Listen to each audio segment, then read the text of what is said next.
Well, that was a big win. You know, we needed to clinch getting into the conference tournament, and we were able to do that. And I just can't say enough about Dom tonight. It's one of the better outings I've seen Dom in all the years he's been with us. Xavier's a really good offensive ball club, and Dom was able to shut him down for the 7+ innings. And then we got what we needed to get out of Noah Klein. So we're in good shape for tomorrow. You know, we didn't burn our bullpen, which sometimes happens on a Friday. We got just enough offense. We took advantage of some of their mistakes, and that's what good teams do. They take advantage of other teams' mistakes. So all in all, a real good effort tonight, and we look forward to tomorrow. You were standing there watching Noah pitch the last few pitches, and when it was over, you took your hat off, wiped your forehead, and then walked out. What did that moment feel like to know that you guys were headed back to the postseason? Well, that's where we belong, you know. And I told the team a couple, 3 or 4 weeks ago that may be the hardest thing we have to accomplish all season is getting there because of what we weren't able to accomplish last year. So, you know, I know it wasn't going to be easy. You know, even though it's a home game, Xavier's played us really, really well over the years. And just happy we got off to a great start and took advantage of some of their mistakes. So I think we're all relieved, and I think we'll play really well here these last 6 regular season games.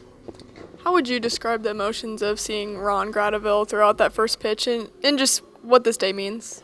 Well, this is always a tough day for me. You know, there's about 5 or 6 of our players who knew Chris well. They were with Chris the year this whole tragic thing took place. Ron has been so good about it. The players who knew Chris have been great about it. I tried to educate the rest of the team on some of the qualities of Chris. You know, his toughness, his competitiveness. He hated to lose. Very loyal to the university. These are qualities that these young guys could learn from. So it'll be, and then to have a former player sing the national anthem, Ross Sinclair, who did a great job. That's tough. I'll be honest with you. I was about ready to get my sunglasses and pop them on. Offensively, it hasn't always been conventional these last handful of games. You put a ton of pressure on Butler, though, put a ton of pressure on Nebraska. Again here with Xavier, and it just, you know, eventually the floodgates break and you guys get runs across. Like, what do you feel like the offense is doing so well right now that even when the hit isn't there, you guys are still putting pressure on a team? Well, we're using our athleticism a little bit. You know, I thought we were athletic going into the season. We've had some games where we've done a really good job in exposing that. Other games where I probably haven't put our guys in motion enough. So, you know, one thing we talked to the team about before the game was, hey, we're not going to hold back tonight. Let's go. The only thing we would regret coming off that field tonight is if we held back. That doesn't guarantee a win, but that's the only way to play. So that's the way we're going to play tomorrow. That's the way we're going to play Sunday and moving forward. But we have some good athletes on this team. I just got to get them in motion a little bit. And you saw that double steal today. We scratched a run there. We were able to steal some bases last weekend against Butler, and I think we're going to have to do that. Our hitting is not quite, our timing's a little bit off right now, and we still are striking out a little bit too much. So we scored 6 runs on 6 hits. That's a compliment to our players taking advantage of each and every one of those hits. Did you make the call at third? It looked like a just delayed read on the green light once the ball got away on the throw to second. Did you make that call? Yeah, well, Nick was at third, and Nick's a young player, you know, so anytime that ball travels over the top of the pitcher's head, that runner at third should go. Okay. And Nick hesitated briefly, but he's got pretty good speed, and even though they bobbled the ball around second base, you know, he was able to, you know, score easily. So, you know, Nick got thrust. You talk about a guy who stepped up tonight. Mm-hmm. Nick got thrust into. He hasn't played second base this season, and because of you know, Kyle Hess getting injured on Tuesday night, you know, Nick had to step out there, and he made a couple nice plays, hit the ball really well in the right center, got caught, but I thought he did a nice job for only getting. You know, we told him, you know, a little bit before game time that he was going to play second base, Really? So he did a good job. How is Kyle? Those kind of plays are kind of scary when they happen. Yeah, you know, they're being cautious as they should. You know, he got hit hard in the helmet. You know, thankfully we have helmets that can do a good job of protecting that. But he's feeling better. I think we'll get him back. The good news is it's not a season-ending deal, I don't believe. And he's going to miss a few days, but in the long run we'll have him back. And that's, you know, I know he's miserable right now because, you know, these are the last games that a lot of these guys will get a chance to play at the stadium. And it looks like he probably won't have that opportunity. But he'll get back out there and he'll be ready to go in the conference tournament. You mentioned Dom a little bit. I mean, how impressive was that performance tonight, and what might have been his last one here? And there was a lot of pressure on Dom too. You could tell before the game. He was breathing hard. And when a pitcher does that, the thing I think about more than anything else is control and command. And when Dom throws strikes, good things happen, and he threw a lot of strikes tonight. He struck a lot of those hitters out.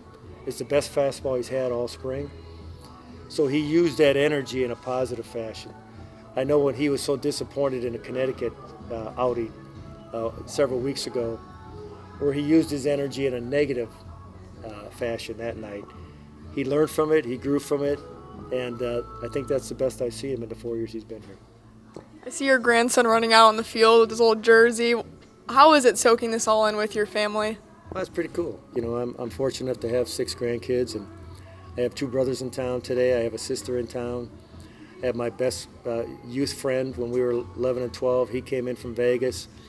I just visited with another 8 or 10 players.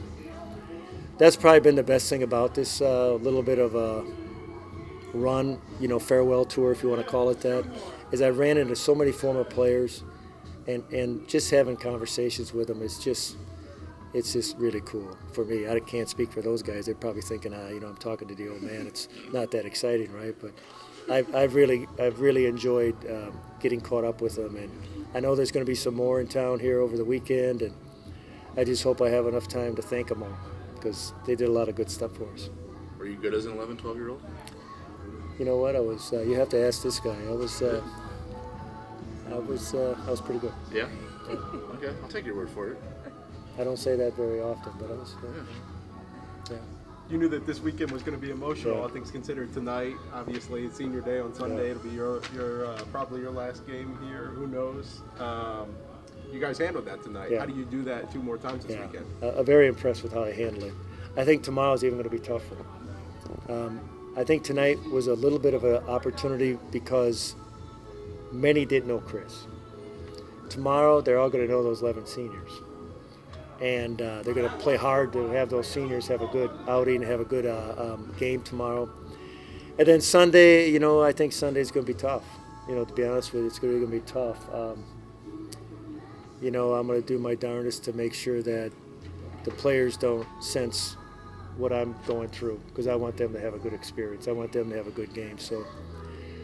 But it's starting to dawn on me that we're getting near the end. I haven't thought much about it,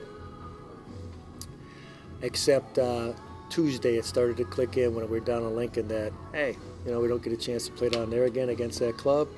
Oh, by the way, we're getting close to playing our last games at home here. And like I said, I was worried that we were going to have a hard time clinching this weekend. So I'm glad we got that behind us, and I think the players will play well the next 2 days. What do you think you'll miss the most about coaching here? Well, I love to develop players. I love practice. I know a lot of the players probably didn't like practice too much because we made it hard some days, but I enjoyed practice. And then I really enjoyed the relationships after their days here, because I had a different relationship as a player-coach. And then once they leave and they come back as young adults, that relationship changes, and that's when I really enjoy it.